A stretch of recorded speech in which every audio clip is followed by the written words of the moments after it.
Praise the Lord. இன்றைக்கான ஜீவனுள்ள வார்த்தை யாத்ராகமத்தின் புஸ்தகம் 23ஆம் அதிகாரம் 25ஆம் வசனம். உங்கள் தேவனாகிய கர்த்தரையே சேவிக்க கடவீர்கள்.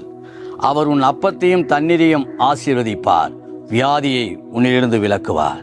இன்றைக்கு மனிதனுடைய வாழ்க்கையிலே வியாதி வருவதற்கான காரணங்கள் என்னவென்று சொன்னால், அவர்கள் உட்கொள்ளுகிறதான ஆகாரம், அவர்கள் குடிக்கிறதான தண்ணீர், அதிலே ஏதாவது குறைபாடுகள் இருக்கும் என்று சொன்னால் சரீரத்திலே வியாதி வருகிறது.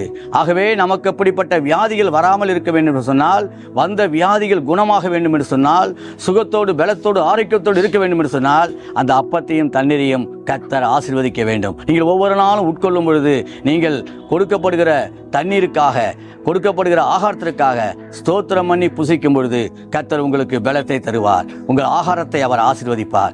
இந்த நாளிலேயும் நீங்கள் போகிற இடங்களெல்லாம் கர்த்தர் ஆசீர்வதிப்பார். இந்த நாள் உங்களுடைய வியாதியை விலக்குவார். அன்பின் பரலோக பிதாவே, இந்த நாளிலே உடைய பிள்ளைகள், இந்த வசனத்தை கேட்டிருக்கிற பிள்ளைகள், அவளுக்கு இருக்கிறதான பலவீனங்கள், சுகவீனங்கள் எல்லாம் மறையட்டும் ஆண்டவரே. பரிபூர்ண சௌக்கியம் உண்டாக நினைத்தருளுங்க.